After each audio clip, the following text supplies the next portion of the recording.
మహాపరిశుద్ధుడా, అత్యంత ప్రేమ కృపయు కనికరం కలిగిన ప్రియ పరలోక తండ్రి, మహోన్నతమైన నీ నామాన్ని కొందనాలు స్తుతులు స్తోత్రాలు చెల్లించున్నాం. ఇంతవరకు నన్ను మమ్ములను క్షేమకరమైన రీతిలో నాయన తండ్రి నీ కౌగిట్లో దాచిపెట్టినందుకు వందనాలు. నీ సన్నిధికి నడిపించారు, నీకు వందనాలు. మరొక వారం నీ సన్నిధిలో గడిపే భాగ్యాన్ని మాకు అనుగ్రహించారు, అందరిని బట్టి కృతజ్ఞతలు. తండ్రి, కొద్ది నిమిషాలు తండ్రి నీ పిల్లలు కొన్ని మాటలు అందిస్తుండగా నీ సహాయం నాకు దయచేయమని కృపలో జ్ఞాపం చేసుకోమని మా ప్రభువును ప్రియరక్షకుడైనటువంటి యేసుక్రీస్తు వారి పేరట ప్రార్థన చేస్తున్నాం తండ్రి, ఆమేన్. ప్రభువైన యేసుక్రీస్తు వారి పేరట దేవుని దాసులకు అలాగే దేవుని పిల్లలని మీ అందరికీ కూడా వందనాలు శుభాలు తెలియజేస్తున్నాను. దేవుని యొక్క సమస్తమైన కృప కాపుదల మీ అందరికీ దయచేయను గాక. ప్రభునందు ప్రియమైన వాళ్ళరా, దేవుడి మీద ఆధారపడిన జీవితాలు, దేవుడు అంటే లెక్క లేకుండా దేవుడి మీద ఆధారపడలేని జీవితాలు, రెండు రకాలైన జీవితాలు లోకంలో మనం చూస్తున్నాం. బైబిల్ గ్రంథంలో కూడా వారిని గురించి దేవుడు రాయించాడు. ఇకపోతే దేవుడు తృప్తిపరిచే దేవుడు అనే మాటను ఎందుకు మీతో చెప్పాను అని అంటే, ఆయన ఏ విధంగా మనల్ని తృప్తిపరుస్తున్నాడు, మన పితరులను ఏ విధంగా తృప్తిపరిచాడు, మనలను ఏ విధంగా తృప్తిపరుస్తున్నాడు అనే విషయాన్ని మనం ఖచ్చితంగా ఆలోచన చేద్దాం. ఎందుకనంటే ప్రియమైన వాళ్ళరా, దేవుడు మనలను కాపాడుకుంటూ వస్తున్నాడు. ఇది సత్యమా కాదా చెప్పండి? సత్యం. ఎన్నో రకాల ప్రమాదాల నుండి, ఇబ్బందుల నుండి ఆయన మనల్ని కాపాడుకుంటున్నాడు. ఎందుకనంటే దేవుని పిలిపి అందుకుని వెళ్ళిన వారు వాళ్ళు ధన్యులే. ఎందుకనంటే పాపంలో వాళ్ళకి పాలిభాగ్యం వాళ్ళకి లేకుండా దేవుడు చేశాడు. అయితే బ్రతుకున్న మనము ఇంకనూ బ్రతుకుతున్నాము అని అంటే ఆయన కృపే. ఇంకొక మాట చెప్తున్నాను ప్రియమైన వాళ్ళారా, ఇంకొక మాట చెప్తున్నాను. ఏంటనంటే, నిన్నటి దినం వరకు కూడా చాలామంది లేరు, కానీ మనము ఈ దినం కూడా బ్రతుకున్నాం, ఇప్పుడు వరకు కూడా బ్రతుకున్నాం. అది ఆయన కృపే కదా. కాబట్టి ఆ విధంగా మనం బ్రతుకుంచినందుకు మీరు తృప్తిగా ఉన్నారా? హ్యాపీగా ఉన్నారా? కానీ చాలామంది హ్యాపీ లేదండి. ఎందుకనంటే దేవుని యొక్క కృపలో ప్రియమైన వాళ్ళారా, మనం వదిలుతూ దేవుని యొక్క కృపలో ఆయన యొక్క దయలో మనం ఇంకా ఉన్నాము అనే విషయాన్ని చాలామంది కృతజ్ఞత భావం చాలామందికి లేదండి. కాబట్టి బైబిల్ గ్రంథంలో ఒక మాట ఉంటుందండి, కీర్తనకారుడు మంచి మాట మాట్లాడతాడు. ఏంటి, మనకు బాగా పరిచయమైన మాటే, మనకు బాగా తెలిసిన మాటే. 103వ అధ్యాయంలో ఆయన ఒక మాట మాట్లాడతాడు దావీదు గారు. ఆయన ఎంత బాగా మాట్లాడతాడు అని అంటే, ఆ విషయం చూడగలిగితే ప్రియమైన వాళ్ళరా, అక్కడ ఏమని మాట్లాడుతున్నాడు అంటే, కీర్తన గ్రంథం 103వ అధ్యాయము 5వ వచనాన్ని చదువుకుందాం. పక్షిరాజు యవనం వల్లే నీ యవనము క్రొత్తదగుచుండునట్లు మేలుతో నీ హృదయాన్ని తృప్తిపరుస్తున్నాడు. దేవుడు దేనితో తృప్తిపరుస్తున్నాడంట? మేలుతో. దేవుడు మేలు చేసేవాడు తప్ప కీడు చేసేవాడు కాదు. దేవుడు ఎప్పటికీ కూడా అపకారం చేసేవాడు కాదండి. బైబిల్ గ్రంథంలో ఆయన గురించి ఒక మాట ఉందండి, యెహోవా అందరికీ ఉపకారి అని రాయబడి ఉంది. అంటే దేవుడు అందరికీ ఏం చేస్తున్నాడు? ఉపకారం చేస్తున్నాడు. ఏంటయ్యా దేవుడు చేసిన ఉపకారం అని అంటే, బయట ఎండ కాస్తుందండి, బయట ఎండ కాస్తుంది. ఆయన నమ్మిన వారికే ఆ యొక్క ఎండ వస్తుందా? మిగిలిన వారికి కూడా ఎండ వస్తుందంటే అందరికి వస్తుందండి. నేను వర్షం పడిందండి మీ ప్రాంతాల్లో, నిన్న మీ ప్రాంతాల్లో వర్షం పడిందా? కొన్ని చోట్ల వర్షం పడింది, కొన్ని చోట్ల వర్షం పడలేదు. నిన్న పడకపోవచ్చు, మొన్న అయితే రాష్ట్రమంతా కురిసింది వర్షం, అవునా కాదండి? అన్ని ప్రాంతాల్లో కురిసిందా? అన్ని ప్రాంతాల్లో కురిసింది. నన్ను నమ్మిన వారి యొక్క పొలాల మీదే వర్షం పడాలి అని దేవుడు అనుకోలేదండి. నన్ను నమ్మిన వారి యొక్క పిల్లలు ఇంటి మీదే పడాలి అని దేవుడు అనుకోలేదు. అందరి మీద కూడా వర్షం కురిపిస్తున్నాడు దేవుడు. అంటే దేవుడు పక్షపాతం లేకుండా తన కృపను తన పిల్లల పట్ల చూపిస్తున్నాడు, అలాగే లోకం పట్ల చూపిస్తున్నాడు. ఆయన కృప ఎంత ఉందంటే ఇంతని చెప్పలేమండి. అపరిమితమైన కృప అని రాయబడి ఉంది. దేవుడు ఎటువంటి కృప చూపిస్తున్నాడండి? అపరిమితం. అంటే ఒక లిమిటెడ్గా ఇంతే ప్రేమించాలి, ఇంతే నా కృపను చూపిస్తాను అని ఎప్పుడు కూడా ఆయన అనుకోలేదు. ఆ విషయాన్ని మనం ఖచ్చితంగా గమనించాలి. కాబట్టి ప్రియ సహోదరి సహోదరులారా, మనం గమనించవలసిన విషయం ఏంటంటే, దేవుడు ఏం చేస్తున్నాడంటే ప్రతి హృదయాన్ని కూడా మేలుతో ఆయన యొక్క వారి యొక్క హృదయాన్ని తృప్తిపరుస్తున్నాడు అనే విషయాన్ని గమనించాలి. కాబట్టి ఆయన తన ప్రాణంతో చెప్పుకుంటున్నాడు అన్నమాట. తన ప్రాణంతో చెప్పుకుంటున్నాడు. 103వ అధ్యాయము మొదటి నుంచి కూడా ఆ యొక్క ఇంచుమించుగా 22 వచనాలు ఉంటాయి. 22 వచనాలు కూడా తన ప్రాణంతోనే మాట్లాడుకుంటున్నాడు. ఆయన తను దేవుడు చేసిన మేలును జ్ఞాపం చేసుకుంటున్నాడు. తన యొక్క వృద్ధాప్యంలో కూడా ప్రియమైన వాళ్ళరా దావీదు గారు బాలుడిగా ఉన్నాడు, తర్వాత యవనస్తుడిగా జీవితం కొనసాగించాడు, రాజుగా పరిపాలన చేశాడు. తర్వాత వృద్ధాప్యానికి వచ్చినప్పుడు కూడా దేవుడి గురించి ఏమని మాట్లాడుతున్నాడంటే నీతిమంతులు విడిచిపెట్టడం కానీ విడవబెట్టడం కానీ అంటే దేవుడు వాళ్ళని విడిచివేయడం కానీ లేకపోతే వదిలేయడం కానీ అనాథలుగా విడిచిపెట్టడం కానీ నేను చూడలేదు, వారి పిల్లలు కూడా భిక్షమెత్తుకోవడం కూడా నేను చూడలేదు అంటున్నాడు. అని అంటే నీతిమంతుల పక్షాన దేవుడు ఉన్నాడు అనే విషయాన్ని మనము లేఖనాల్లో మనం చూడవచ్చు. ఇకపోతే ఏమని ఎలాగా తృప్తిపరుస్తున్నాడంట, మేలుతో మన యొక్క హృదయాలను దేవుడు ఏం చేస్తున్నాడు, తృప్తిపరుస్తున్నాడు. కాబట్టి ప్రియమైన వాళ్ళరా ఈరోజు మన యొక్క చెల్లి హెప్సిబా అలాగే శంకరు వాళ్ళ యొక్క కుమారుడు జోసఫ్ పుట్టినరోజు, ఇది 2వ పుట్టినరోజు అండి. వాళ్ళ యొక్క హృదయాలు ఎంత సంతృప్తిగా ఉంటాయండి. వాళ్ళ పెద్దమ్మ కుటుంబం కానీ వాళ్ళ నానమ్మ కుటుంబం కానీ వాళ్ళ అమ్మగారి కుటుంబం కానీ లేకపోతే వాళ్ళ అమ్మమ్మ కానీ నానమ్మ కానీ అందరూ కూడా ఎంత సంతోషంగా ఉంటారో చెప్పండి. ఎందుకనంటే 1 సంవత్సరపు కాలాన్ని ప్రియమైన వాళ్ళరా దేవుడు ఆ బిడ్డను అనుగ్రహించి మరొక సంవత్సరంలో ఆ బిడ్డను దేవుడు ఏం చేశాడండి, ప్రవేశపెట్టాడు. 3వ సంవత్సరాన్ని అనుగ్రహించాడు. 2 సంవత్సరాలు పూర్తి చేసుకొని 3వ సంవత్సరంలో అడుగు పెట్టాడు అని అంటే ఆ కుటుంబం నిజంగా మీరు తృప్తిగా ఉన్నారా లేదు చెప్పండి ఆ విషయంలో. అవును. అలాగే ప్రతి ఒక్కరి హృదయాల్లో కూడా దేవుడు చేస్తున్న మేలులు మనం మర్చిపోకూడదండి. దేవుడు మేలు చేయడం అని అంటే ప్రియమైన వాళ్ళరా ఆస్తి ఐశ్వర్యాలు ఇవ్వడం కాదండి, లేకపోతే వెండి బంగారాలు ఇవ్వడం కాదు, లేకపోతే పొలాలు స్థలాలు ఇళ్ళు ఇవి కాదు ఇవ్వడం అంటే. దేవుడు మనకు మేలు చేయడం అంటే ప్రియమైన వాళ్ళరా 1 నిమిషం ఆయుష్కాలాన్ని ఇచ్చినా మనకు దేవుడు మేలు చేసినట్టే. నిన్నటి దినా నుండి ఈ యొక్క దినంలో ప్రవేశపెట్టాడు అంటే మనకు మీ దేవుడు ఏం చేశాడు, మేలు చేశాడు కదా. కాబట్టి మనం ఆలోచించేయండి, మన యొక్క శ్వాస నిశ్వాసాలు జరుగుతున్నాయి అని అంటే నీకు దేవుడు మేలు చేస్తున్నాడు, ఆయుష్కాలాన్ని కూడా నీకు అనుగ్రహిస్తున్నాడు. కాబట్టి ప్రియ సహోదరి సహోదరులారా మనం ఇంకా చూడగలిగితే కీర్తన గ్రంథం 147 అధ్యాయము 14 వచనం చూడండి. కీర్తన గ్రంథం 147 అధ్యాయము 14 వచనంలో కూడా దేవుడు ఏ విధంగా తృప్తిపరుస్తున్నాడు అనే విషయంలో మనం చూద్దాం. నీ సరిహద్దులలో సమాధానము కలుగుజేయవాడు ఆయనే, మంచి గోధుమలతో నిన్ను తృప్తిపరచువాడు ఆయనే. కాబట్టి ప్రియమైన వాళ్ళారు ఇక్కడ మనం గమనించవలసిన విషయం ఏంటంటే దేవుడు ఏమంటున్నాడు, సరిహద్దుల్లో నీ సరిహద్దుల్లో ఏం కలుగజేస్తున్నాడంట, సమాధానం కలుగజేస్తున్నాడట అండి. అంతేకాకుండా మంచి గోధుమలతో నిన్ను తృప్తిపరచువాడు కూడా ఆయనే. అంటే మంచి గోధుమలు అనే మాట ఇక్కడ రాయబడింది. అంటే దావీదు గారు నివసించే కాలంలో, ఆయన జీవించిన కాలంలో, లేకపోతే ప్రభువారు ఉన్నటువంటి ఆ కాలంలో ఇప్పటికీ కూడా అక్కడ గోధుమ పంట అనేది ఎక్కువగా ప్రాచుర్యంలో ఉంది. ఇప్పుడు మన ప్రాంతంలో మన ఆంధ్రప్రదేశ్కి మరొక పేరు ఉంది. అంటే తెలుగు రాష్ట్రాలు 2 విడిపోయినాయండి. విడిపోక ముందు ప్రియమైన వాళ్ళరా విడిపోక ముందు మన రాష్ట్రానికి ఒక పేరు ఉంది. ఏంటి ఆ పేరు చెప్పండి? ఏం పేరమ్మా? అమ్మా చెప్పండి. మన రాష్ట్రానికి ఒక మంచి పేరుందండి. ఏంటి? మన యొక్క ఆంధ్రప్రదేశ్ రాష్ట్రాన్ని ఒక తల్లిగా పోలుస్తారు, అన్నపూర్ణమ్మ అని పిలుస్తారు. ఎందుకనంటే అన్నపూర్ణమ్మ అంటారు. అంటే దాని అర్థం ఏంటండి, అన్నం పరిపూర్ణంగా దొరికే రాష్ట్రం అని. మన యొక్క రాష్ట్రంలో ఎక్కువగా వరిని పండిస్తారండి. అంటే మనం ఎక్కువ ఏం తింటాం, రైస్ తింటాం, వరిని తింటాం. వరిని పండించి దానిని మిల్లుకు పంపించి ఆ వరిని రైస్గా మార్చుకొని మనం తెచ్చుకొని భోజనం చేస్తాం. అదే ఆ ప్రాంతాల్లో మన యొక్క రాష్ట్రంలో చాలా ప్రాంతాల్లో కూడా ఆ రైస్ కూడా తినే తక్కువ ప్రాంతాలు ఉన్నాయి మన రాష్ట్రంలో. అక్కడ బీహార్ ఉన్నది, ఏం తింటారండి ఎక్కువ? రొట్టెలు తింటారు. అక్కడ గోధుమలు ఉంటాయి ఎక్కువగా, రొట్టెలు ఎక్కువగా తింటారు. మేము మణిపూర్ వెళ్ళినప్పుడు కూడా రొట్టెలు ఉండే అక్కడ అన్ని తినేస్తున్నారు అనుకోండి, కానీ ఎక్కువగా రొట్టెలు ఉన్నాయి అక్కడ.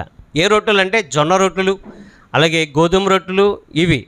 కాబట్టి ఇక్కడ మనం చూడగలిగితే మన ఆంధ్రప్రదేశ్కు ఉన్నటువంటి మంచి పేరు అన్నం పరిపూర్ణం కలిగినటువంటి రాష్ట్రము అని, అన్నపూర్ణమ్మ రాష్ట్రం అనేసి మన రాష్ట్రాన్ని ఆహారంతో పోలుస్తారు ప్రియమైన వాళ్ళారా. అలాగే ఇక్కడ దేవుడు ఏమంటున్నాడు అంటే మంచి గోధుమలతో. గోధుమల్లో మంచి చెడ్డవి ఉంటాయా? ఉండవా? పోనీ గోధుమ కూడా వదిలేయండి. వరిలో మంచి చెడ్డ ఉంటాయా? చెడ్డ వాటిని ఏమంటారు? పొల్లులు అంటారు. మంచి వాటిని గట్టి గింజలు, ధాన్యాలండి. ధాన్యంలో 2 రకాలు ఉంటాయి. ఒకటి పొల్లులు, ఎగిరిపోతుంటాయి అవి అవి పని చేయవు. అవి గట్టి గింజలు చెరుగుతున్నప్పుడు, రైతు చెరుగుతున్నప్పుడు, పంటను కోసి చెరుగుతున్నప్పుడు, లేకపోతే చేటతో ఇస్తున్నప్పుడు పొల్లులు ఏమవుతాయి? ఎగిరిపోతుంటాయి. గట్టి గింజలు మాత్రం అక్కడ ఉంటాయి. దేవుడు ఏం చేస్తాడంటే మా బైబిల్ గ్రంథంలో మీ యొక్క ఆహారానికి లేకపోతే మీ పంటకు కావలసినట్టు వాన కూడా నేను పంపిస్తాను. గతంలో వర్షం గురించి మెసేజ్ చెప్పినప్పుడు దాంట్లో మీకు చెప్పడం జరిగింది. ఇకపోతే ప్రియమైన వాళ్ళ దేవుడు ఏమంటున్నాడంటే మంచి గోధుమలతో తృప్తిపరుస్తున్నాను అంటున్నాడు. ఈ రోజున ఆహారము లేకుండా ఉన్నామా? ఆహారము కలిగి ఉన్నామా? మనం చెప్పండి. ఆహారము అంటే ఒకరికి మనం పెట్టే స్థితిలో మనల్ని ఉంచాడు అని అంటే తృప్తిగా లేమో చెప్పండి. చాలామందికి ఒక విషయంలో నేను సంతోషపడుతున్నాను ప్రియమైన వాళ్ళారా. దేవుడు ఎందుకు ట్రస్ట్ పెట్టి ఆలోచన ఇచ్చాడో తెలియదు, కానీ ట్రస్ట్ ద్వారా ప్రియమైన వాళ్ళ కొన్ని కార్యక్రమాలు జరుగుతున్నాయి.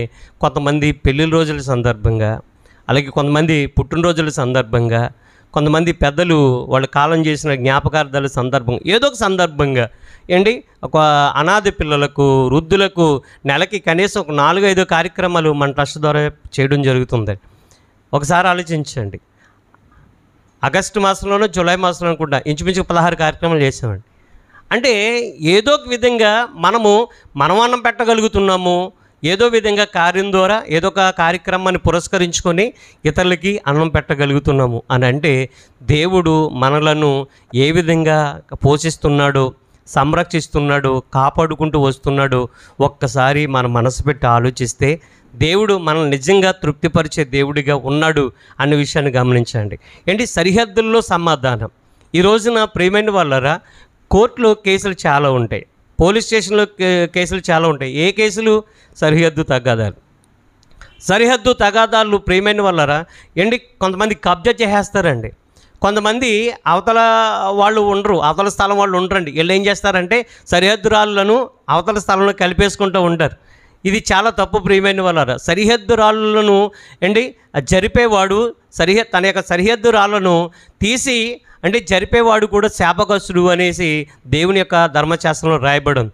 కాబట్టి మనకున్న స్థలం ఎంతైతే ఉందో ఆ స్థలంలోనే మన సంతృప్తి కలిగి ఉండాలి. అంతే తప్ప పొరుగువాడి స్థలం కూడా ఆక్రమించుకోవాలి అని అనుకునే వాళ్ళు లేరా చెప్పండి? చాలామంది ఉన్నారు. స్థలాలు కబ్జా చేసేస్తున్నారండి చాలామంది. ఇంకొకటి ఏంటంటే మనం ఏదన్నా ఒక స్థలం కొనుక్కోవాలని అనుకుంటే లేఅవుట్స్ ఉంటాయండి. 2-3 పేరు మీద కూడా రిజిస్ట్రేషన్ చేయించేస్తారండి. ఒక వ్యక్తి ఇలా ఫ్రాడ్స్ కూడా జరుగుతాయి ప్రియమైన వాళ్ళ. సరిహద్దుల్లో సమాధానాన్ని దేవుడు కలగజేస్తున్నాడు. కాబట్టి మన ఇరుగు పొరుగు వారు మనకి అనుకూలంగా ఉంటున్నారా, లేకపోతే ఇరుగు పొరుగు వారు ఎటువంటి వారుగా ఉన్నారు అనేది ఒకసారి ఆలోచించండి. మనం బాగోవాలా, మన ఇరుగు పొరుగు వారు బాగోవాలా? చెప్పాలి. మనం బాగోవాలా, మన ఇరుగు పొరుగు వారు బాగోవాలా? మనమే బాగోవాలా? ఎవరు బాగోవాలండి? మన ఇరుగు పొరుగు వారు కూడా బాగుంటే మనం బాగుంటాం ప్రియమైన వాళ్ళ. కాబట్టి ఇక్కడ మనం చూడగలిగితే దేవుడు ఇంత మంచి మాట్లాడుతున్నాడు. కీర్తన గ్రంథం 147:14 మనం చదువుకున్నాం. నీ సరిహద్దుల్లో సమాధానాన్ని కలిగజేసేవాడు దేవుడే. ఈ రోజున ఇరుగు పొరుగు వారితో కలిసి చక్కగా మనము సమాధానంగా చక్కగా ఏ గొడవ ఎటువంటి ఇబ్బంది లేకుండా మనం ఉంటున్నామని అంటే అది దేవుడు కలుగజేసినటువంటి సమాధానమే. కాబట్టి ఒకసారి మనం ఆలోచించేయాలండి. మేము బుచ్చినగర్లో స్థలం కొనాలన్నప్పుడు తిరుగుతున్నప్పుడు నేను ఆ చర్చి పక్కన కొనాలని నేను చాలా ఆశపడ్డాను. బుచ్చినగర్లో ఒక చర్చి ఉందండి, ఆ చర్చి పక్కన కొంటే కాస్త దేవుని సన్నిధికి పక్కన ఉన్నట్టు కదా అని అనుకున్నాం. కానీ అక్కడ దేవుని చిత్తం కాలేదు. మా చిన్నకాళ్ళ ఇంటి దగ్గర ఎదురుగుండగానే ఒక స్థలం అమ్మకానికి వస్తే అక్కడ కాస్త లోపలికి ఉంటుందండి, ప్రశాంతంగా ఉంటుంది. అయితే చుట్టుపక్కల వాళ్ళందరూ కూడా బాగా తెలిసిన వాళ్ళు కాబట్టి ఇక్కడ కొంటే మేము చక్కగా ఉంటాము, వాళ్ళు కూడా బాగున్నారు కదని చెప్పేసి అక్కడ మేము తీసుకోవడం జరిగిందండి. ఇప్పుడు కూడా ఆ చుట్టుపక్కల ఇరుగు పొరుగు కూడా ఎంతో చక్కగా అన్యూన్యంగా ఉంటారండి. ఏ కష్టం వచ్చినా నలుగురు కూడా వచ్చి ఆ కష్టంలో పాలుపంపులు పంచుకుంటారు. మేము 11వ తారీఖున విజయవాడ నేను వెళ్ళినప్పుడు వరద బాధితులకి సహాయం చేయడానికి వెళ్ళినప్పుడు నా భార్యకి విపరీతమైన జ్వరం వచ్చిందండి. ఇంచుమించుగా 105 వచ్చిందనమాట ఫీవరు, వాంతులు అయిపోయినాయి. అటువంటి సమయంలో నేను లేను. వెంటనే ఇరుగుపొరు అందరూ కూడా కలిసి, తర్వాత మా అక్క వీళ్ళందరూ కూడా కలిసి వెంటనే తన హాస్పిటల్కి తీసుకుని వెళ్ళారు. అది ఇరుగుపొరుగు వారు మంచివారు కాదనుకోండి, ఆమె నలుగుదిలేస్తారు కదా, ఎక్కడైనా అంతే కదా. కాబట్టి మనం ఆలోచించండి, సరిహద్దుల్లో సమాధానం అంటే ప్రియమైన వాళ్ళారా, ఇరుగు పొరుగుతో నువ్వు ఎలాగ ఉండాలో తెలుసా? సమాధానంగా ఉండాలి. నువ్వు సమాధానంగా ఉంటే వాళ్ళు కూడా సమాధానంగా ఉంటారు. నువ్వు సమాధానంగా లేవనుకోండి, వాళ్ళు ఎలాగుంటారు? నీకు తగ్గట్టుగానే వాళ్ళు ఉంటారు. కాబట్టి ప్రియమైన వాళ్ళారా, ఒక్కసారి మనం గమనించాలి, సరిహద్దుల్లో సమాధానం కలుగజేయవాడు ఎవరు? నా దేవుడు. ఇంకా మనం చూడగలిగితే ప్రియమైన వాళ్ళారా, దేవుడు ఇంకా మనకి ఏ విధంగా మనల్ని తృప్తిపరుస్తున్నాడు. మొట్టమొదటిగా మనం చూసాం, మేలులతో దేవుడు తృప్తిపరచువాడు అనేసి. రెండోది ఏంటంటే అంటే సరిహద్దుల్లో సమాధానాన్ని కలుగజేసి తర్వాత ఏమంటున్నాడు అక్కడ? మంచి గోధుమలతో, అంటే మంచి ఆహారంతో మనల్ని ఏం చేస్తున్నాడంట? తృప్తిపరుస్తున్నాడు అనే విషయాన్ని గమనించాలి. కరోనా సమయంలో పనికి పోలేదు, మనం 3 నెలల పాటు ఇంట్లోనే ఉన్నాం. అయినా దేవుడు మనల్ని పోషించాడో లేదో చెప్పండి? పోషించాడు. పోషించి మనల్ని తృప్తిపరిచాడండి. కాబట్టి ప్రియ సహోదరి సహోదరులారా, దేవుణ్ణి నమ్ముకొని సంపూర్ణంగా ఆయన మీద నువ్వు ఆధారపడి జీవిస్తే ఆయన నీకు ఏ కొదువు లేకుండా చేస్తాడు ప్రియమైన వాళ్ళారు. ఎందుకంటే నువ్వు నమ్ముకున్నది సర్వశక్తిమంతుణ్ణి, సర్వాధికారిని, సృష్టికర్త అనే దేవుణ్ణి నువ్వు నమ్ముకున్నాం. చిన్న వ్యక్తి కాదండి ఆయన, అలాంటి వ్యక్తి కాదు, మహోన్నతుడు. ఆయన మహోన్నతుని చోటను నివసించేవాడు, సర్వశక్తి నీడను విశ్రమించేవాడు. అంటే నువ్వు మహోన్నతుని ఆనుకొని జీవిస్తే, మహోన్నతుడైన దేవుని మీద పరిపూర్ణంగా నువ్వు ఆధారపడి జీవిస్తే, ఆయన సర్వశక్తుని యొక్క నీడ నీ చుట్టూ ఉంటుందట. దేవుని స్తోత్రం కలుగునుగాక. కాబట్టి ప్రియ సహోదరి సహోదరులారా, మంచి మంచి గోధుమలతో ఆనాడు మన పితరులను పోషించిన దేవుడు మంచి ఆహారంతో ఈరోజు నన్ను, మిమ్మల్ని అందరినీ కూడా ఆయన ఏం చేస్తున్నాడు? పోషిస్తున్నాడు. ఆయన పోషించడమే కాకుండా సంరక్షిస్తున్నాడు అనే విషయాన్ని మనకు గమనించారు. ఇకపోతే దేవుడు ఇంకా ఏ విధంగా మనం తృప్తిపరిచే దేవుడిగా ఉన్నాడు అని చూడగలిగితే, కీర్తన గ్రంథం 91 అధ్యాయము 16 వచనాన్ని చదువుకుందాం. కీర్తన గ్రంథం 91 అధ్యాయము 16 వచనాన్ని మనం చదువుకుందాం.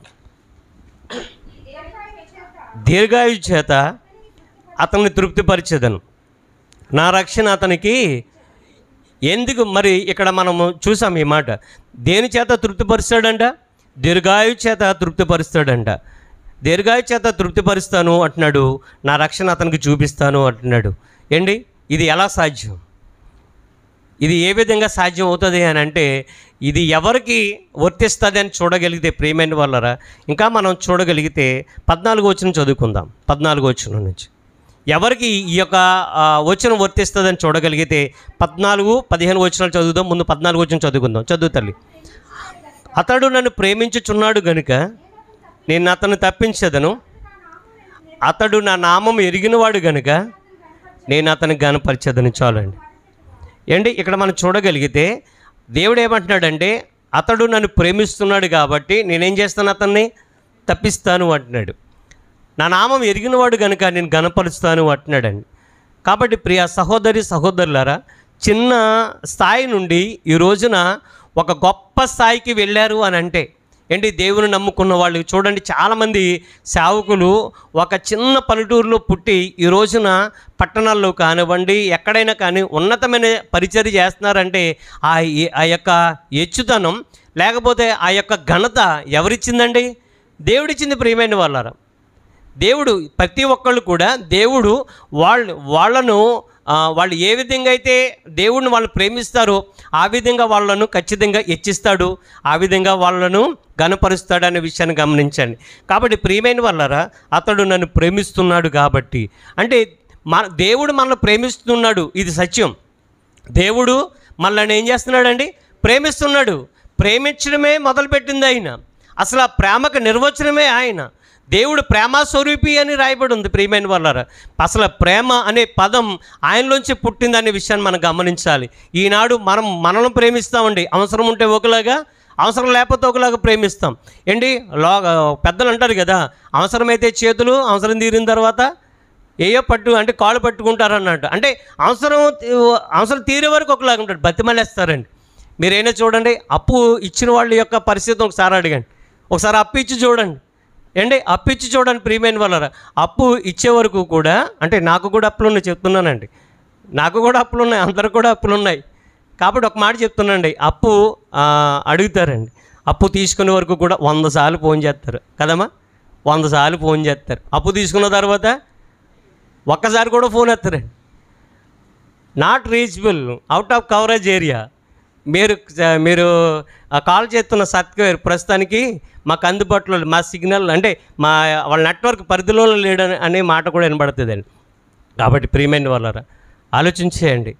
అంటే ఇటువంటి వాళ్ళు కొంతమంది ఉంటారు, దేవుని నమ్మిన వాళ్ళు కూడా దేవుని మీద ఆధారపడి, అంటే వాళ్ళ అవసరాలు తీరే వరకు కూడా జీవించిన జీవితాలు ఒకలాగా ఉంటాయి. దేవుని యొక్క అవసరం లేకపోయినా, దేవుడు నాకు అవసరం తీర్చినా తీర్చకపోయినా, నన్ను చూసినా చూడకపోయినా దేవుడే నాకు సర్వస్వం అని నమ్మిన వాళ్ళు కూడా చాలామంది లేకపోలేదండి. మీకు బాగా అర్థం అవడానికి ఒక మంచి భక్తుని మీకు పరిచయం చేస్తానండి. ఒక మంచి భక్తునండి. ఆ యొక్క భక్తుడు పుట్టినప్పుడు ప్రియమైన వాళ్ళరా బైబిల్ గ్రంథం అనేది అసలు లేనే లేదు, ధర్మశాస్త్రం అనేది లేనే లేదు. దేవుని మీద ప్రియమైన వాళ్ళ సంపూర్ణంగా ఆధారపడి బ్రతికాడండి. దేవుడు అంటే భయభక్తులు కలిగి బ్రతికాడండి. ఎందుకనంటే దేవుని దృష్టిలో ఏ చిన్న పాపం చేసినా నేను దేవుని దృష్టికి విరోధంగా అయిపోతాను, దేవుని దృష్టికి అపవిత్రుని అయిపోతాను. కాబట్టి ఏ చిన్న కోణంలో కూడా అవకాశం వచ్చినా చేయకుండా తనను తాను భద్రం చేసుకున్నాడు, తనను తాను పదులం చేసుకున్నాడు, తనను తాను కాపాడుకున్నాడు. ఎప్పటికీ కూడా అపవిత్రుడు కాలేదు ఆయన ఎవరు? ఒక బానిసగా వెళ్ళిపోయాడు ఐగుప్తు దేశానికి యోసేపు గారు. అప్పుడు యోసేపు గారు జీవించిన కాలంలో ధర్మశాస్త్రం ఉందండి? లేదు. బైబిల్ గ్రంథం ఉందా? లేదు. కానీ ప్రియమైన వాళ్ళారా తండ్రి దగ్గర నేర్చుకున్న సంగతులు చిన్నప్పటి నుంచి కూడా దైవభక్తులు పెరిగినటువంటి యోసేపు ఎట్టి పరిస్థితుల్లో కూడా చిన్న పాపం చేయకుండా ఆయన బ్రతికాడు. పాపం చేసే అవకాశం వచ్చిన దేవునికి విరోధమైన పాపాన్ని నేను చేయను అని అవసరమైతే నిందేసుకుని అయినా సరే అతని చెరసాల యొక్క జైలు శిక్షను అనుభవించడానికి వెళ్ళాడు తప్ప ప్రియమైన వాళ్ళరా అతను మాత్రం తప్పుదం చేయలేదు. ఎట్టి పరిస్థితుల్లో చేసే అవకాశం వచ్చినా దానిని దూరపరిచాడు తప్ప ఎట్టి పరిస్థితుల్లో పాపానికి మాత్రం అవకాశం ఇవ్వలేదండి. అతను అనుకోవచ్చు కదా, నేను దేవుడి మీద ఆధారపడి జీవిస్తున్నాను కదా, దేవుడు అంటే భయభక్తులు కలిగి ఉన్నాను కదా, నాకెందుకండి ఈ కష్టాలు, నాకెందుకండి ఈ బాధలు, ఈ చెరసాల జీవితం ఏంటి, ఈ బానిసత్వ బ్రతికేంటి, ఈ పొత్తిపర్ ఇంట్లో నాకు ఈ యొక్క దుస్థితి ఏంటి, ఈ యొక్క ఐగుప్తు దేశంలో ఈ చెరసాల యొక్క బ్రతికేంటి ఆయన ఎప్పుడైనా అనుకున్నాడు చెప్పండి? ఎప్పుడు అనుకోలేదు. అదే పరిస్థితి మనకు వస్తే ఏమనుకుంటాం? దేవుడు ఇంత అన్యాయం చేస్తాడు అని అనుకోలేదండి, నేను కళ్ళలో కూడా అనుకోలేదండి అంటాం మనమైతే. కానీ యేసేపు ప్రియమైన వాళ్ళు మనం అందుకునే బైబిల్ గ్రంథంలో ఉన్నటువంటి భక్తుల యొక్క జీవితాల్లో తొంగు చూస్తే వారి యొక్క అనుభవాల్లోకి మనం వెళ్ళి చూడగలిగితే ప్రియమైన వాళ్ళారా వాళ్ళ నుండి మనం నేర్చుకోవాల్సినవి ఇన్ని ఉన్నాయి ప్రియమైన వాళ్ళారా. చాలా ఉన్నాయి, ఒకటి కాదు రెండు కాదు, చాలా ఉన్నాయి. బానిసత్వ బ్రతుకుల్లో వారు దేవుని కనపరిచారండి. బానిసత్వ బ్రతుకుల్లో దేవుని వాళ్ళు కనపరిచారు. అతడు నన్ను ప్రేమిస్తున్నాడు కనుక నేను అతను తప్పించేదను అని అంటే ఈ వచనం 100% యేసేపు గారికి సరిపోద్దండి. ఈ యొక్క వచనం ప్రియమైన వాళ్ళారా దానియేలు గారికి సరిపోతుంది. ఈ యొక్క వచనం 100% షద్రక మేషక అబేద్నెగో సరిపోతుంది. ఈ యొక్క వచనం ప్రియమైన వాళ్ళ అపోస్తులకు సరిపోతుంది, అపోస్తులైన పౌలు సరిపోతుంది. ప్రభువైన యేసుక్రీస్తు వారు శరీరధారిగా బ్రతికిన దినాల్లో ఆయనకు సరిపోతుందండి. నీకు సరిపోతుందా? నాకు సరిపోతుందా? ఒకసారి ప్రశ్న వేసుకోనండి. నేను అనుకుంటాను బైబిల్లో ఉన్న వచనంలో ఒక వచనం అయినా నా జీవితం, ఆ వచనం ప్రకారం నా జీవితం ఉందా అని అనుకుంటాను. ఖచ్చితంగా మనం అందరూ అనుకోవాలి. బైబిల్లో రాయబడిన వచనాల ప్రకారంగానే వారి జీవితాలు దేవునిలో అద్భుతంగా వాళ్ళు బ్రతికారు ప్రియమైన వాళ్ళరా. మనం ఒక వస్తువు కొన్నప్పుడు, ఒక టీవీ కొన్నప్పుడు మాన్యువల్ బుక్ ఉంటుందండి. ఒక టీవీ రిమోట్ కూడా మాన్యువల్ బుక్ ఉంటుందండి. అలాగే ఫ్రిడ్జ్ ఉంటుందండి, ప్రతి వస్తువుకు ఉంటుంది. ఒక మొబైల్ కొన్నా సరే మాన్యువల్ బుక్ ఉంటుందండి. మనిషి జీవితం అంటే దేవుని కొరకు చక్కగా బ్రతకడానికి, భయభక్తులు కలిగి బ్రతకడానికి, భక్తితో జీవించడానికి, దేవుడు అనుకుంటున్నట్టుగా బ్రతకడానికి మాన్యువల్ బుక్ తెలుసండి? బైబిల్ అండి. బైబిల్ ప్రకారంగా, బైబిల్లో రాయబడిన ప్రకారంగా మనం బ్రతకగలిగితే, మనం జీవించగలిగితే ప్రియమైన వాళ్ళారా వారు ఎక్కడైతే ఉన్నారు, భక్తులైన వారు ఎక్కడైతే ఉన్నారో మనం కూడా అదే స్థితిలో ఉంటాం. అదే మనం కూడా అక్కడికి వెళతాం. భక్తులైన వారు, నీతిమంతులైన వారు మరణించి పరదేశంలో ఉన్నారు, పరలోకానికి ఎదురు చూస్తున్నారు, పరలోకం వెళ్ళడానికి. వాళ్ళు అడుగుతున్నారు, నాదా సత్య స్వరూపి పరిశుద్ధుడా, ఎందాక నువ్వు ఇంకా భూనివాసాలకు మా నిమిత్తం ఎందుకు తీర్చట్లేదు, త్వరగా తీర్చేయి, మేము పరలోకం మీ దగ్గరకు వచ్చేస్తామని అంటున్నారు. ఆగు నాన్న అని దేవుడు ఇంకా ఆపుతున్నాడు. ప్రియమైన వాళ్ళారా, ఏంటి ఇందాక మనం చదువుకున్నాం కదా సామెతల గ్రంథంలో, ఏంటి ఒక మాట ఇందాక రాయబడిన మాట ఒకసారి మనం చూడగలిగితే 21వ అధ్యాయంలో ఇందాక నేను చూశాను, చాలా మంచి మాట రాయబడింది. ఎవరి మాట వింటాడు, ఎవరి మాట వినరు, ఎవరు మొరపెడితే ఆలకిస్తాడు. 13వ వచనం చదవండి. సామెతల గ్రంథం 21వ అధ్యాయం 13వ వచనం. దేవుడు ఎవరి మొర వింటాడు, ఎవరి మొర వినడు అని ఇక్కడ మనం చదువుకున్నాం కదా. దరిద్రుల మొర వినక చెవి మూసుకొని వాడు తాను మొరపెట్టినప్పుడు అంగీకరింపబడడు. అంటే దరిద్రులు మొరపెట్టినప్పుడు మనం చెవి మూసుకున్నాం అనుకోండి, మీరు గమనించాలి.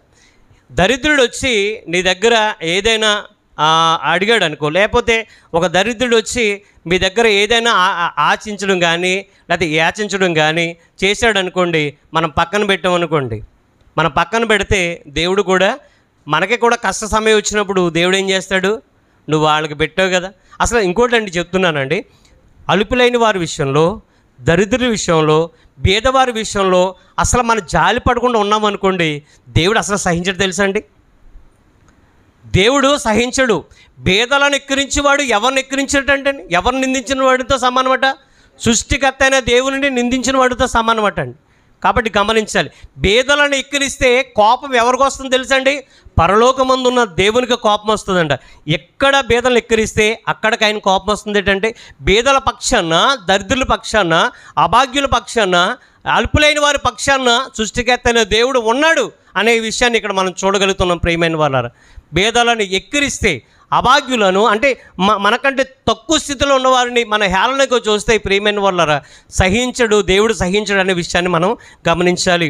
అంతే, దరిద్రుల్లో మొరపెట్టినప్పుడు నువ్వు వినకుండగా వాళ్ళ యొక్క మొర వినలేదనుకోండి, వాళ్ళని అలా పట్టించుకోలేదనుకోండి, దేవుడు కూడా నువ్వు మొరపెట్టినప్పుడు నీ మొర కూడా దేవుడు వింటాడా వినడు అని రాయబడింది.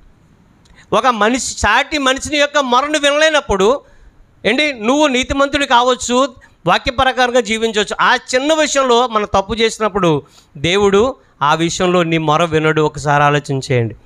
కాబట్టి ప్రియమైన వాళ్ళారా, 91వ అధ్యాయం మనం చదువుకుంటున్నాం కదా కీర్తన గ్రంథం. అక్కడ ఏమంటున్నాడు అంటే, అతడు నన్ను ప్రేమిస్తున్నాడు కనుక నేను అతన్ని తప్పిస్తాను అంటున్నాడు. యేసేపు గారు దేవుని ప్రేమించాడండి, అందుకునే దేవుడు అంటే భయభక్తులు కలిగి ఆయన బ్రతికాడు. కాబట్టి అక్కడ మనం చూడగలిగితే అతను నా నామం ఎరిగినవాడు కనుక నేను అతను గనపరిచేదను. ఏంటి, దేవుని యొక్క నామాన్ని ఎరిగినవాడు ఎవరు, యేసేపు గారు. యేసేపు గారిని ఎంత గనపరిచాడు తెలుసా అండి, రాజు తర్వాత ఫరో తర్వాత ఫరోకి ఎటువంటి సింహాసనం అయితే ఉందో యేసేపు కూడా అటువంటి సింహాసనం చేయించమన్నాడు. ఫరో ఎటువంటి రథం మీద అయితే ప్రయాణం చేస్తున్నాడో యేసేపు కూడా అది అటువంటి రథాన్నే ఏర్పాటు చేయమన్నాడండి. కాబట్టి ప్రియమైన వాళ్ళారు, ఇది ఐగుప్తు దేశాన్ని పరిపాలిస్తున్నటువంటి రాజు ఆజ్ఞాపించాడు. ప్రియమైన వాళ్ళారు, ఎవరికి, ఒక బానిసగా వెళ్ళిన అతనికా అంటే అతను బానిస అనుకుంటున్నాం మనం, కానీ బానిస కాదు. ప్రియమైన వాళ్ళారు, మహాప్రభువు అనమాట. అక్కడ నిజంగా మా ఏదైనా కష్ట సమయంలో ఏదైనా సాయం చేసి, మహాప్రభు అండి మాకు గొప్ప సాయం చేశారంటారు, అన్నారా లేదా? ఏదైనా కష్టం వచ్చినప్పుడు మనం సాయం చేసామనుకోండి, దేవుళ్ళకి వచ్చి ఆదుకున్నా బాబు అంటారు. కాబట్టి ప్రియమైన వాళ్ళారా, అతడు నా నామం ఎరిగినవాడు కనుక అతను నేను కనపరుస్తాను. ఏంటి, దానియేలు గారి కాలంలో, షద్రకు మేషకు అబేద్నెగో గారి కాలంలో ప్రియమైన వాళ్ళారా, రాజు ఏ శాసనాలు అయితే అక్కడ జారీ చేశాడు ఆ శాసనాలు మార్పించేశారండి. వాళ్ళ భక్తి జీవితం ప్రియమైన వాళ్ళారా, రాజు యొక్క శాసనాలు మార్చేశాడు. ఈ దానియేలు నమ్మిన దేవుడే గొప్ప దేవుడు అన్నాడు.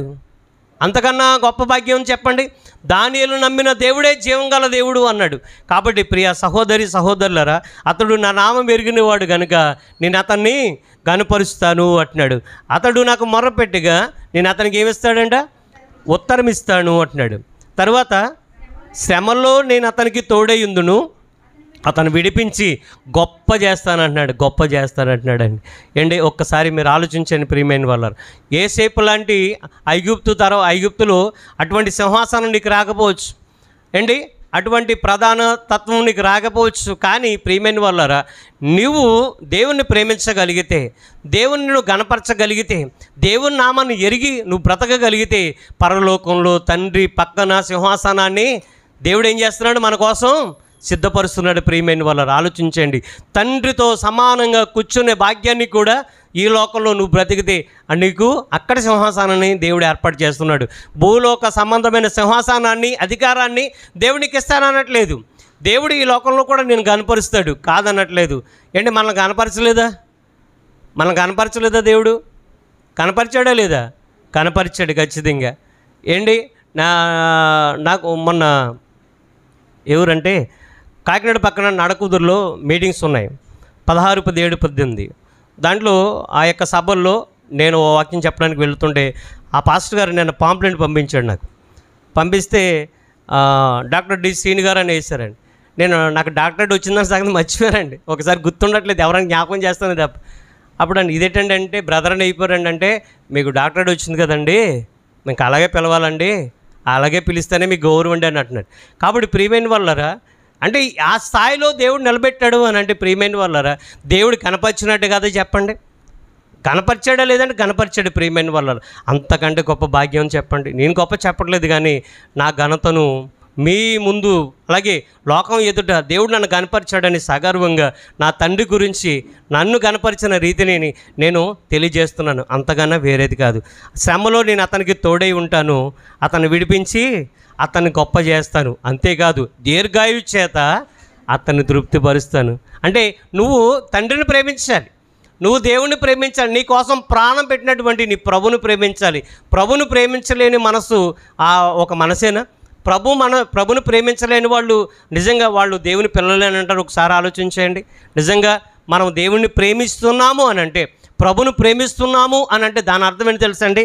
ప్రభు మనసు ఎరిగి మనం బ్రతకడమే, ప్రభు కొరకు మనం బ్రతకడమే, పాపం లేనివారుగా మనం బ్రతకడం. దేవుని ప్రేమించడం అంటే ప్రియమైన వాళ్ళరా, ఒకసారి ప్రతి ఆదివారం క్రమంగా చర్చికి రావడం, చక్కగా పాటలు పాడడం, ప్రార్థన చేయడం, ఇవి అనుకుంటున్నారా? అలా కాదు. ఇవన్నీ మన భక్తి జీవితానికి ఏంటి ఒక్కొక్క మెట్టు. ప్రియమైన వాళ్ళరా, నువ్వు చర్చికి రావడం నీ భక్తి జీవితాన్ని పెంచుకోవడానికి, ఆత్మీయ జీవితాన్ని బలపరచుకోవడానికి ఇదొక మెట్టు. ఇక్కడ నేర్చుకుంటున్నారు కదా వచ్చి దేవుని మాటలు. అయితే ప్రియమైన వాళ్ళరా, మనము ఆత్మీయంగా మనం బలపరచబడాలి అని అంటే దేవుని యొక్క వాక్యాన్ని మనం ప్రేమించాలి అని అంటే ప్రియమైన వాళ్ళరా, దేవుడు చెప్పినట్టుగా మనం బ్రతికితే మనము ఆయనను ప్రేమించినట్టే అండి. దేవుడు చెప్పినట్టుగా మన జీవితం లేకుండా దేవానికి స్తోత్రం, ప్రభువానికి స్తోత్రం అంటే ఆయన అంటాడు. అంతే దినాన్న ఒక్కో దినం వస్తుంది కదండి, ఆ దినాన్న ప్రభువా అని అంటే ఎవడరా నువ్వెవరో నాకు తెలియదు అంటాడా లేదు చెప్పండి.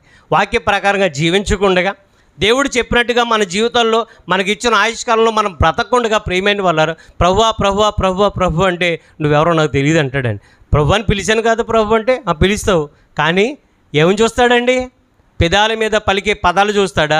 హృదయపూర్వకంగా చేసే ఆ క్రియలను చూస్తాడు చెప్పండి. నీ హృదయంలో విశ్వాసాన్ని దేవుడు చూస్తాడు, నువ్వు అంగీకరించిన రక్షణ దేవుడు చూస్తాడు, నువ్వు చేస్తున్నటువంటి దేవుని పట్ల నువ్వు దేవుని ప్రేమించి చేస్తున్నటువంటి నీతి కార్యాలు, నీతి క్రియలు, అవన్నీ కూడా దేవుడు నిన్ను చూస్తాడు, అవన్నీ కూడా పరిగణలోకి తీసుకుంటాడు. కాబట్టి ప్రియ సహోదరులారా, దేవుడు ఏం చేస్తున్నాడటండి? దీర్ఘాయువు చేత తృప్తిపరుస్తాడు. ఎప్పుడు?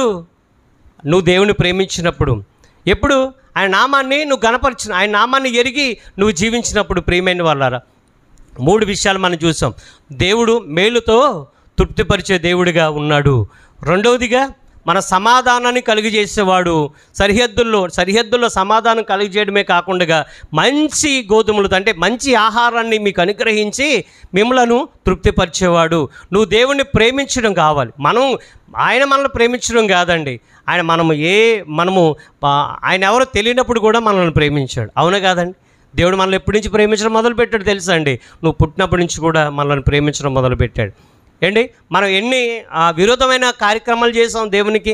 ఆయన ఎన్నో విధాలుగా మనం బాధ పెట్టాం, అయినా మనల్ని ప్రేమించాడు, ఆయన కరుణించాడు. కాబట్టి ఒకసారి ఆయన మనల్ని ప్రేమించాడు కాబట్టే ఇక్కడ మీరు కూర్చున్నారు, ఆయన మనల్ని ప్రేమించాడు కాబట్టే ఇక్కడ నేను నిలబడగలిగాను. కాబట్టి ప్రియ సహోదరులారా, దేవుడు మనల్ని ప్రేమించడం అది 100% కరెక్టే. కాదనట్లేదు, కానీ మనము ఎంతవరకు దేవుని ప్రేమిస్తున్నాము అనే విషయాన్ని మనం గమనించాలి. నాలుగోదిగా మనం చూద్దాం ప్రియమైన వాళ్ళారా, ఏటనంటే ఇర్మీయా గ్రంథం 31:24 దేవుడు అటండి అలసిపోయిన ప్రాణాలను ఆయన తృప్తిపరుస్తున్నాడు అనే విషయాన్ని మనం చూద్దాం. ఇర్మీయా గ్రంథం 31:24 చదువుకుందాం. ఇర్మీయా గ్రంథం 31 అలసి ఉన్న వారి ఆశను తృప్తిపరచుదురు అంటున్నాడు దేవుడు. కాబట్టి ప్రియ సహోదరి సహోదరులరా, దేవుడు ఏమని మాట్లాడుతున్నాడంటే అలసి ఉన్న వారి ఆశను ఏం చేస్తాడంట, తృప్తిపరుస్తాడు అనే మాటను మనం చూడగలుగుతున్నాం.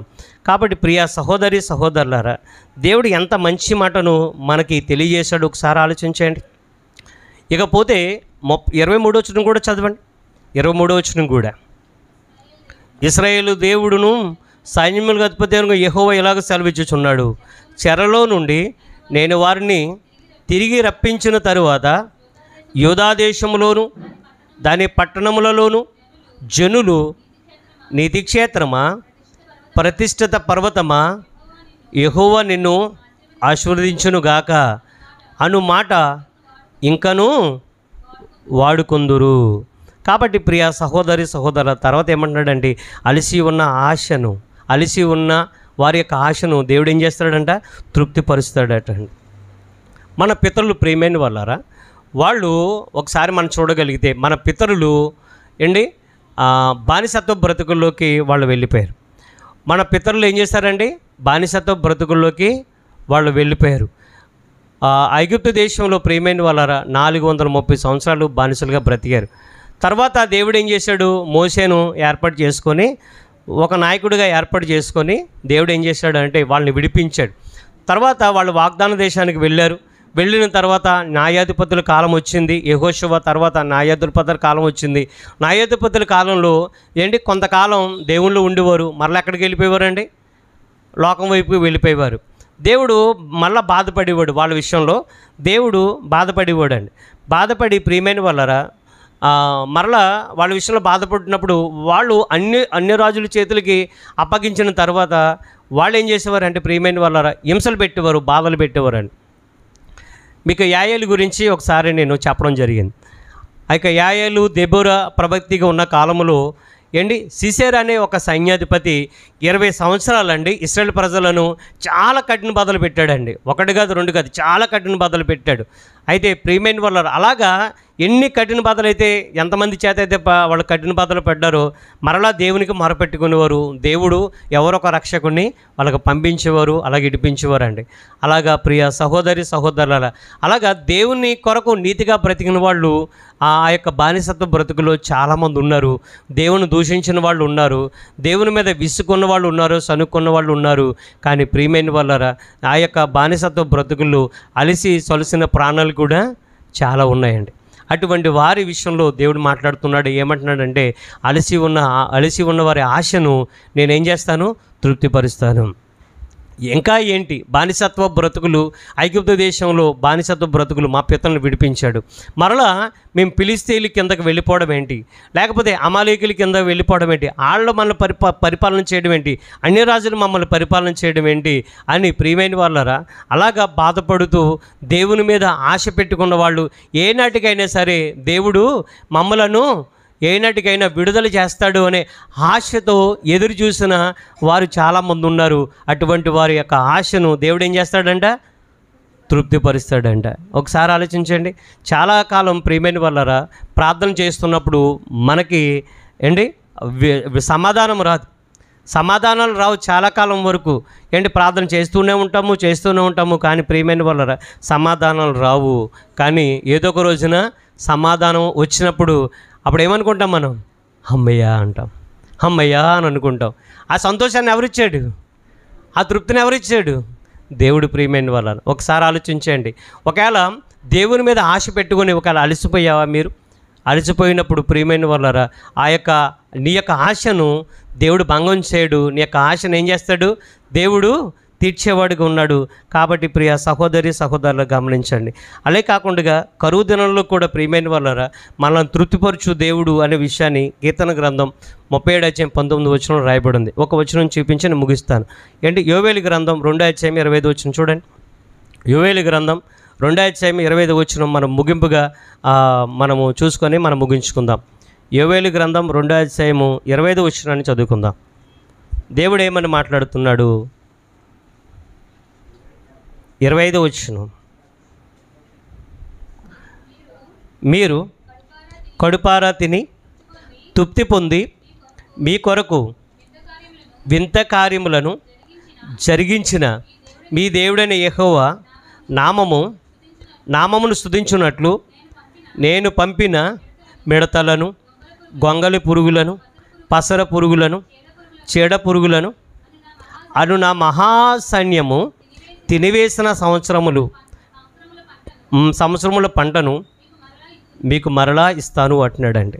అంటే ఇక్కడ మనం చూడగలిగితే ప్రియమైన వాళ్ళరా ఏమంటున్నాడు అని అంటే అండి, ఈ నా మీద తిరుగుబాటు చేసిన మీరు నా మాట వినక మీరు నా మీద తిరుగుబాటు చేసినప్పుడు నా మహాసైన్యాన్ని పంపించాను. ఏంటి దేవుని యొక్క మహాసైన్యం? గొంగలి పురుగులు ఏంటి, పసర పురుగులు, చీడ పురుగులు, ఇంకా మిడతలు. ఇవి ఎవరంట? ఎవరు? దేవుని మహాసైన్యం అంట ప్రియమైన వాళ్ళారా.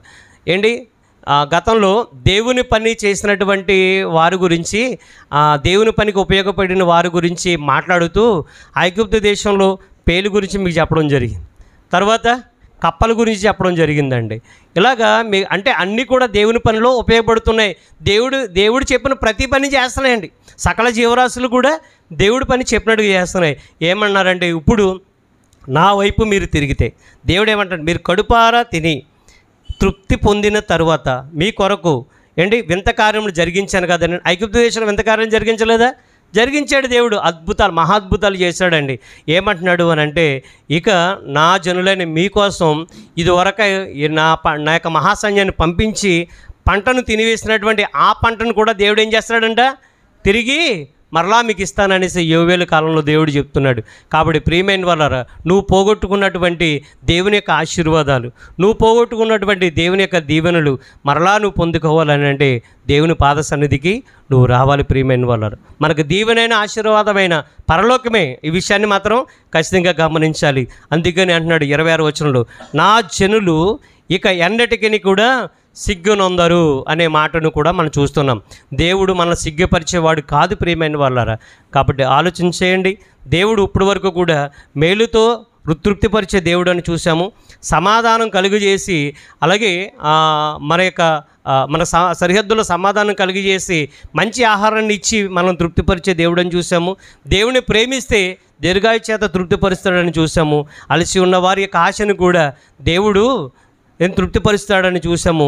అలాగే ఇంకా చూడగలిగితే కరువు దినాల్లో కూడా దేవుడు తృప్తిపరుస్తాడని చూసాము. అలాగే కోల్పోయిన ఆహారాన్ని తిరిగి మరలా ఇశ్రాయేలు ప్రజలకు, మన పితలకు ఇచ్చిన దేవుడు. అలాగే దేవుని నుండి ఏమైతే నువ్వు కోల్పోయావో తిరిగి నువ్వు పొందుకోవాలని అంటే ఆయన పాద సన్నిధికి వచ్చి ఆయన శరణ వేడుకుంటే మరలా నువ్వు పొందుకోగలుగుతావు. కానీ ఒకటే, ఏమి పొందుకున్నా పొందుకోకపోయినా పరలోకాన్ని మాత్రం ఈ ప్రభువా, ఏమి ఇచ్చినా ఇవ్వకపోయినా నాకు పరలోకం ఈ ప్రభువా అని మనము ప్రార్థన చేసుకుందాం అండి. మహాపరిశుద్ధుడా, ప్రేమగల తండ్రి, ఇంతవరకు నీ కృపా కనికరణ మాకు అనుగ్రహించారు తండ్రి. మీరు మమ్మల్ని తృప్తిపరిచేవారు అని మేము ఇప్పటి వరకు కూడా కొన్ని లేఖన భాగాల్లో మేము చూసాము తండ్రి. నాయన నీ మందిరంలోని మేలు చేత మమ్మల్ని తృప్తిపరుస్తామని తండ్రి. నాయన కీర్తన గ్రంథం 65:4 మీరు తెలియజేశారు తండ్రి. నీ మందిరంలో తండ్రి మేము తృప్తి పొందుతున్నాం. జీవాహారం చేత, నీ యొక్క వాక్యం చేత మమ్మలను, మా యొక్క హృదయాలను తృప్తిపరుస్తున్నారు నాన్న తండ్రి. దీవెనకరమైన వారుగా, అలాగే తండ్రి పరలోకానికి వెళ్ళేవారుగా మేమందరం కూడా జీవించలాగున సహాయం దయచేయండి. నీ కృపా కనికరాన్ని మాకు ఎల్లప్పుడూ అనుగ్రహించమని చెప్పిన మాటలు వారి యొక్క పిల్లల యొక్క హృదయాల్లో పదులుపరుచుకోవడానికి సహాయం దయచేయమని యేసుక్రీస్తు వారి పేట ప్రార్థన చేస్తున్నాం తండ్రి. ఆమేన్.